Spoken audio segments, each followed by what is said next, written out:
However, it has not been plain sailing, and the last year has chalked up some pretty big bills. So in this video I'm going to talk a bit more about exactly what issues I've had with the car over the last year and how much it's cost me to have it fixed. So I'll go into the detail over the invoices in a minute, but for those who just want like the long story short, here it is. So got the car in April, it was April of last year, and for the first 6 weeks or so I didn't have any maintenance done on it whatsoever. It had recently had a clean MOT. The previous owner had done an oil change and had driven a few, I think a few hundred miles on it, having bought it at auction. So I figured it had had kind of enough of a shakedown, such that there wasn't anything urgent, lurking in there to come out and bite me. So a few weeks after I got it, I drove it down to Cornwall on a family holiday. It was about a 4 or 5 hour drive down the A303 and down the A30. Drove absolutely fine, very nice drive, no problems at all. It was really good to open it up on the A30 particularly. Drove it around a bit more while we were down there, again no issues. And then coming back there was a bit more traffic and the outside air temperature was a bit higher. Got stuck in traffic on the A30 and the temperature gauge started to escalate. It went back to the middle once we'd got going again. It probably reached about 3/4 of the way up the gauge, never actually got into the red zone, thankfully. I had to do a bit of tactical kind of pulling over, switching off, letting it cool down, proceeding again once the traffic had cleared. Closer inspection of the coolant revealed that it was just sludge, and I wasn't sure either the viscous fan, whether the viscous fan was actually cutting in at low speed as it should have been. So this was kind of the trigger for me to think this car's maybe not in as good an order as I had originally believed. Now, it was always my intention to get it into a proper specialist for a good going over, but this kind of was the catalyst for me doing that, having that done sooner rather than later. So towards the end of May last year, I booked it into Barnstormers, classic Barnstormers near Kemble in the Cotswolds. They have a very good reputation for older BMWs. So, and I got them to do an inspection too, and also to look at the overheating, and generally report back on the condition of the car. As you might imagine, that did produce a bit of a laundry list, the upshot of which was a bill that, well, an initial bill of just over 4K, and then a further bill when I took it back to them a few months later for some additional work of about another 1,300. The car was then fine up until just before Christmas last year, and then when I was in a car park locally, came back having done a bit of shopping, and unfortunately it just wouldn't start. It was crank, but no start. AA came out in record time, diagnosed that it was probably the fuel pump had failed. Unfortunately though, because the car was in a height restricted car park, 1.9 meters, the AA could not recover the vehicle in a reasonable time frame, so I actually ended up changing the fuel pump myself in this car park and driving the car out again. I'll talk a bit more about the fuel pump change in another video. When I was changing the fuel pump though, I noticed that there was quite a lot of rust in the bottom of the tank, which may have been involved in the fuel pump's demise.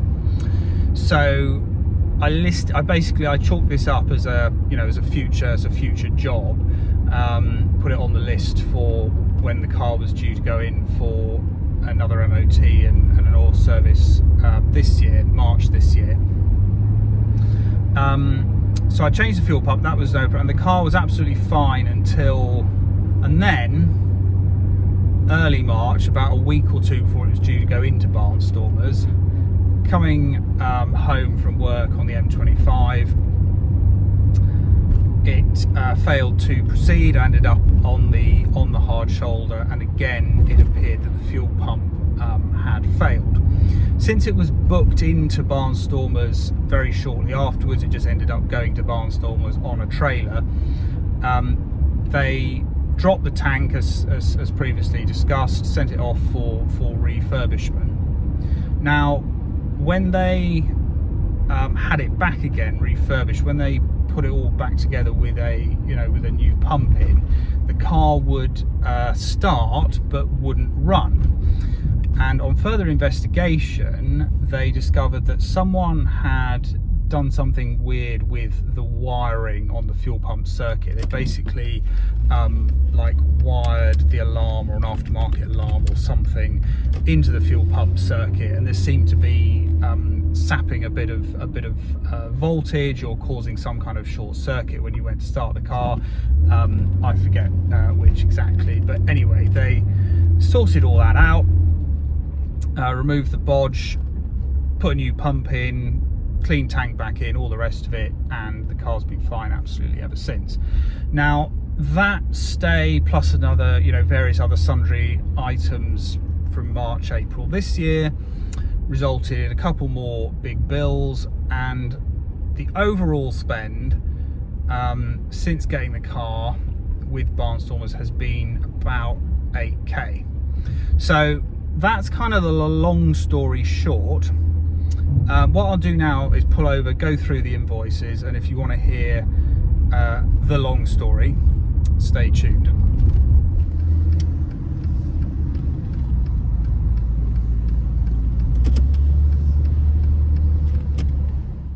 Right, so here goes. Starting from the beginning. It was July, it was July last year by the time I actually got the invoice for the first batch of work. I think the car was basically in with Barnstormers for 6 weeks, something like that, the first time round. So, description of work: carry out vehicle safety inspection and note findings, advisories, report to client and discuss. So I'll just go through all the observations initially. Some of these are very minor, but as we will see, they certainly add up. Battery terminals were loose. Tail light warning check control is on because the LED bulbs are the incorrect resistance value, even though they actually worked. New aerial not functioning, just wasn't going. So this car has like a pop-up aerial, wasn't going up and down properly. Spark plugs and several HT leads were in poor condition. Aircon not operating. The aircon compressor bracket was also loose, and the compressor was kind of swaying around in the engine bay, ready to take out the ancillaries around it. The mounting bolts having sheared off the block. The power steering belt was loose, creating a judder squeak at low speeds. So this I did know about. Essentially, at parking speeds, you would get like this weird judder through the steering when the steering was under any kind of load, and what it was the belt like intermittently slipping, so it would like slip, then not slip, and slip, and it would also make a horrible squealing sound as it slipped. So that needed tightening up. I'll talk a bit more about the power steering belt in there because there was a bit of a saga there. The wheel wobble about 55 to 60 miles an hour, probably as a result of the thrust arm bushes being worn. Regarding the overheating, the viscous coupling was not operating correctly. The coolant was indeed in poor condition. System needed bleeding with coolant change and flush, and a new viscous coupling. Driver's cabin air vents also did not match the temperature of the passengers, possibly due to heater valve starting to corrode. Ignition, yeah, all the ignition components generally in quite poor condition. The air motor airflow meter possibly needed cleaning. CO concentrations, however, were correct. Fuel gauge not working, probably the sender in need of repair or replacement. Boot shocks not working, either boot lid wouldn't stay up properly. At least one damper on the rear suspension was misting, i.e. a minor leak. Various bushes on the back axle in poor condition. Gearbox mounts could benefit with replacement, so could the engine mounts. Apparently they are contaminated with oil, soft and weak. So out of that initial laundry list, what did they actually do for me? So they did the viscous coupling, obviously, drained the coolant system and flushed it out of the block. They did this 3 times over in order to purge all the debris out of the system. Now, obviously the M30 is an iron block engine, so it's quite hard to purge all that crap out of it. So there was 1.5 hours of labour there. What else did we do? Also replaced the thermostat, cleaned and lubricated the housing, replaced the aerial. They replaced the broken air conditioning compressor bracket. Note, this didn't actually involve fixing the aircon. This was just to secure the compressor such that it wasn't going to do any damage within the engine bay. All of these items were around about 3/4 of an hour's labour. They did the rear pitman arm bushes. They did the boot struts. They did. They actually changed the distributor, I think, and the leads. They replaced the rear subframe bushes because they'd gone all soft and shriveled. Did the full inspection too, which is 8 hours labour apparently. And I also asked for a transmission fluid change, which was an hour as well. So all of that, it was a long list of kind of relatively minor things.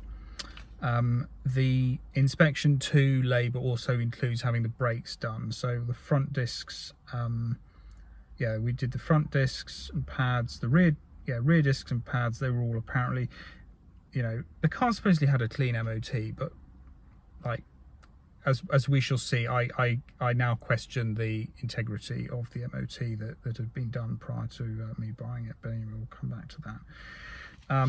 Anyway, for this first invoice from Barnstormers,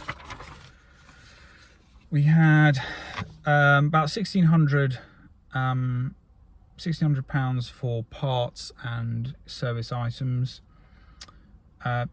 2 grand's worth of labour, so which I think was 24 hours of labour. I think their labour rate certainly at the time was about £85 an hour plus VAT. So certainly cheaper than a main dealer. For classic mechanics, kind of middle of the road, maybe slightly on the high side compared to what I've paid for other vehicles, but bear in mind, you know, they've got a very good reputation and there are not many garages in the country that specialise in older BMWs specifically. So that totaled up to about 3,600 plus about 725 VAT on top of that, which came to a total of 4,364. There was a subsequent invoice for a few months later where I basically decided to have a few things done on the car that originally I ducked out of, just to avoid the kind of capital hit all in one go being, you know, any more than it was, which was to have all 4 tyres changed. So when I got the car, all of the tyres were legal, but none of them matched. They were all different, and none of them were particularly good brands. So I went for 4 OEM size tyres. There aren't actually many. So this car has the 15-inch wheels with the quite fat profiles, which I like. I think that's how the car should be. I don't believe in putting these cars on like low profile tyres, but they are a little bit on the expensive side these days because it's just quite a rare dimension. You know, 225 60 15 is quite a rare dimension, but the Falcons were the best kind of overall kind of compromise between, you know, cost and quality, and they are a good tyre. The car drove so much better once they're done. Also did the thrust arms in the later batch of work last year, and they fixed the near side front passenger check strap. So I'll do another video on the kind of like niff-naff and trivia of kind of minor things with the car, some of which I've fixed myself, some of which I've kind of tolerated, but the passenger check strap was kind of one of those annoying things that I hadn't really noticed when I got the car, but actually, like, I have someone in the passenger seat in this car like quite often, and with the check strap gone, literally if you're on any some kind of sort of incline, if you try to open the door uphill, the door just flies back at you, and you know, it's quite a heavy door, so it was like super annoying. So I had that done, so I had to get one of those from a breaker. So tyres, thrust arms and check strap basically came, that was about another £1,500 worth of you know, worth of labour and parts, once taken sort of together, as it were, just under that. So that was basically everything for last year, for 2023, and everything was generally fine with the car driving really well until, as I mentioned earlier, this incident happened just before Christmas when it just wouldn't start, and then I had the kind of saga with the with the fuel pump. So yeah, it was a bit disappointing to you know, to realise just quite how much debris and rust was in the bottom of the tank, but not wholly surprising because I do believe this car, you know, sat for long periods of time in its life, and it's a steel tank, and particularly with like fuel having ethanol in it these days, and particularly if the tank, say, had been left relatively empty, that's just a recipe for condensation to form, and you get rust and all the rest of it. It's hard to avoid, and once that sets in, there's just nothing you can do other than to you know, replace or refurbish the tank. Went for the refurb because I think new tanks are still available, but very expensive.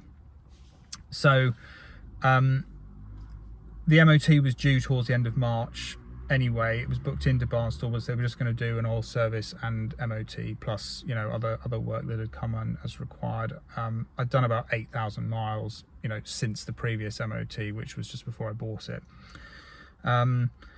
So they drained the tank, went through the removal procedure, did some preliminary items on the oil service, which was about 5 hours labour. They sent the tank off to be, you know, stripped and painted and re-cleaned and all the rest of it. So the tank refurb, I think they sent it away, and they were quite, whoever did the refurb was quite slow to turn it around. So Barnstormers gave me an intermediate bill of about 1,100 for the kind of most of the service and, you know, the disassembly on the tank. Then when the tank came back, they sorted out a new fuel pump. They sorted out that issue I mentioned earlier with the wiring in the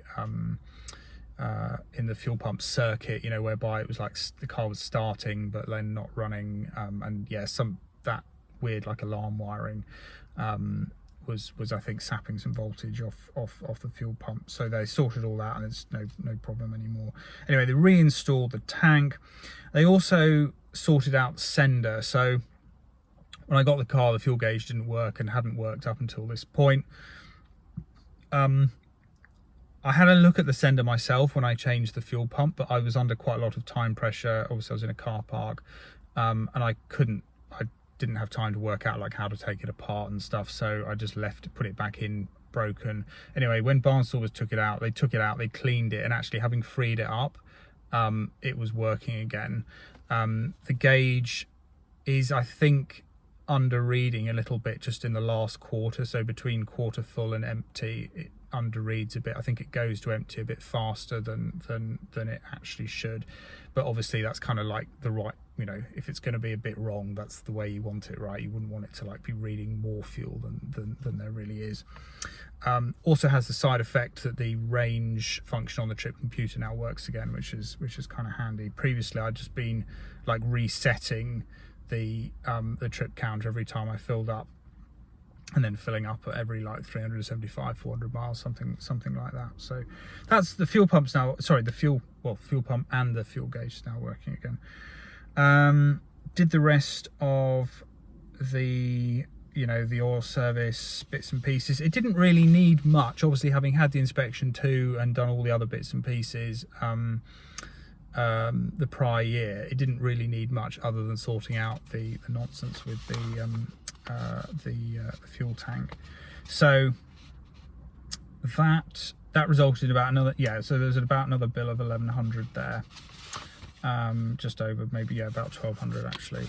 The only other thing that came up at this year's service, so back in April, was did have a bit of a saga with the power steering belt. So as I mentioned earlier, when I got the car, it would do this like weird thing where at parking speed under load it would kind of squeal and the belt would slip. And originally they just tightened it again. It came loose a few months later and started doing the same thing again. They tightened it again, replaced the belt again, and then I think would have been the third occasion, so the service this year, the penny kind of dropped that this wasn't normal. You know, there's nothing wrong with the power steering system. The tensioning rail was correct. It wasn't stripped or anything like that. So there was no obvious reason for this to be happening. So in the end, they fitted actually a smaller belt, which was apparently not the correct belt for the car, but it was shorter and a bit narrower, and therefore the theory being is less likely to slip. And since that's been done, back in April, the problem has not reoccurred. The steering's been absolutely fine. I do think now there is maybe a little bit of slack in the steering box, but not enough to, you know, to bother me. But this like slipping at parking speed has gone away for sure. So that was sorted out. But it's just like one of those like weird mysteries you sometimes get with older cars. Like sometimes the supposedly factory correct parts don't work as intended, and you have to improvise a bit. So anyway, that does sound like, you know, I know 8k sounds like a vast amount of money to spend on a car of this age, but a large amount of that was discretionary. You know, I could have soldiered on with you know, with quite a lot of those things, like with the tires. Like, yeah, it's not great to have 4 tires that don't match, but, you know, I could have just, you know, be careful, especially in the wet, that sort of thing. Similarly, like the thrust arms and all the other kind of bits and pieces, like the passenger door check strap. You know, a lot of this stuff during COVID I would have just done myself, but, you know, I'm not in that world anymore, unfortunately.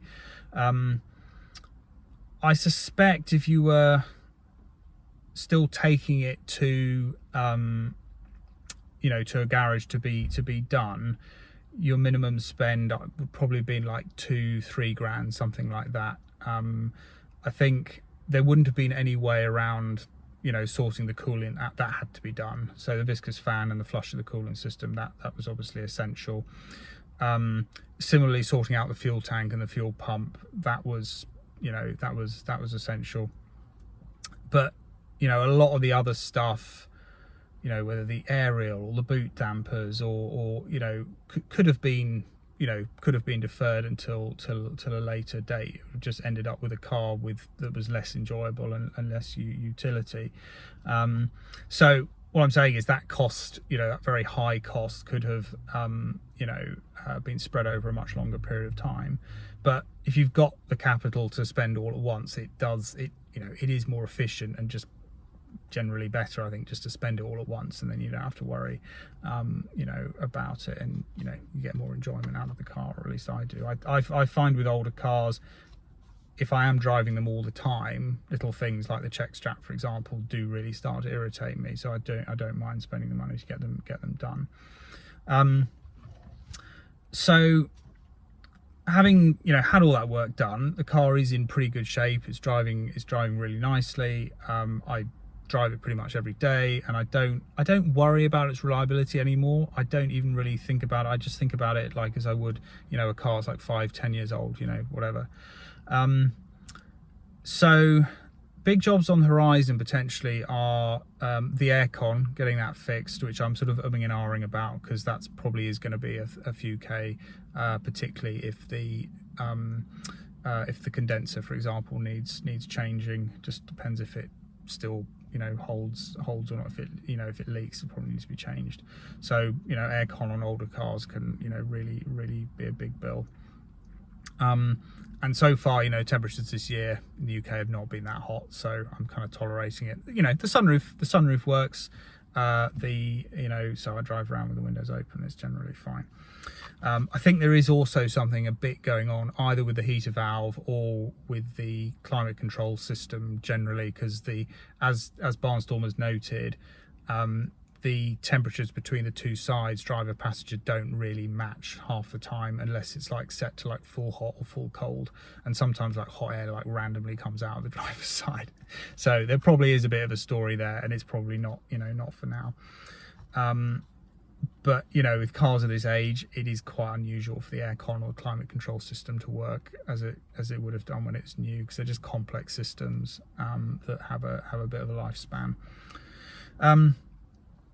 The other piece of work that I think will unfortunately have to happen next year, which I'm a bit, just slightly frustrated by, is it probably will need a bit of welding around the rear suspension area. And the reason I'm frustrated by it is because you know, this is not the first time where I've bought an older car with a clean MOT and subsequently really questioned the integrity of, you know, of that MOT, because, you know, I didn't do the most detailed of inspections of this car when I bought it. Obviously it's got plastic sill covers. The jacking points from what I could see looked okay to me, but you know, truthfully, I bought this car for the interior and its general originality and the fact that it was in the color I wanted, and I wasn't paying a huge amount of attention to, you know, what was going on underneath. You know, I could see enough to see that it wasn't, you know, about to fall apart, but could I really see what was going on, like for example underneath the rear subframe or underneath those plastic seal covers? No, like, of course not. So when it went in for MOT, when it had its MOT this year, it did come back with a number of advisories that, you know, this stuff is not stuff that would have just happened over the last year. Stuff like this doesn't, you know, just magically appear. You know, it would have been bubbling for a while, I'm sure, if you know, a tester worth his salt had actually cared to look.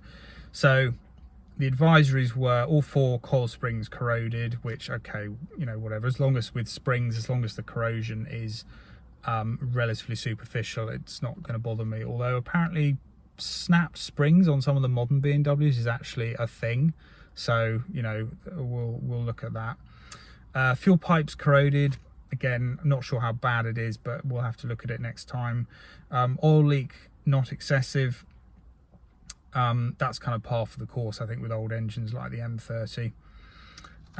Sill covers fitted, well, that's just an observation, but even though they don't take the sill covers off for MOT, they still managed to note near side front hole in sill but not within the prescribed area, offside front sill corroded, near side rear suspension component mounting prescribed area is corroded but not considered excessive, offside rear suspension component mounting area is corroded but not considered excessive, offside front brake pipe corroded, covered in grease or other material.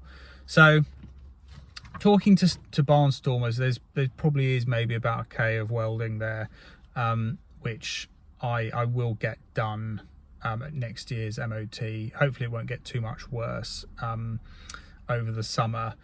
I wouldn't put it off any later than that, because if you know, once the rot really takes hold in, you know, the older Beamers, it's a really big job to put it back properly.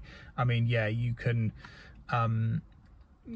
get it through an MOT with plate welding, whatever, I'm sure, but that's not the approach I'm taking to this car. You know, I would want a proper job done, such that, you know, to proper restoration standards, such that, you know, it's basically not, you know, not in evidence, and it's as it should be. So it was a little bit disappointing to have all that come up on the MOT, but, you know, BMWs of this age are not the greatest from a corrosion point of view. In fact, very few, even of the premium brands, are. You know, Mercedes just as bad, probably. I mean, my old R107 was, oh my god. So, you know, but really, other than that, and possibly the aircon, and also just a bit of a bit of a cosmetic tidy up outside the car. So, for example, the paint's coming off on the door mirrors a little bit. The windscreen surround has got a few kind of, you know, chips on it. Other than that, you know, the car is pretty much done, and there isn't, you know, much more to do. Although it is running a little bit rich, I think, at the moment, which might be the injectors, might be, I don't know, but we'll have a look at that. Anyway, that's probably enough for now. I will continue to update you as to how I'm getting on with the car, with the bills and issues, etc. Maybe got a few road trips coming up over the summer. We shall see. So stay tuned for more.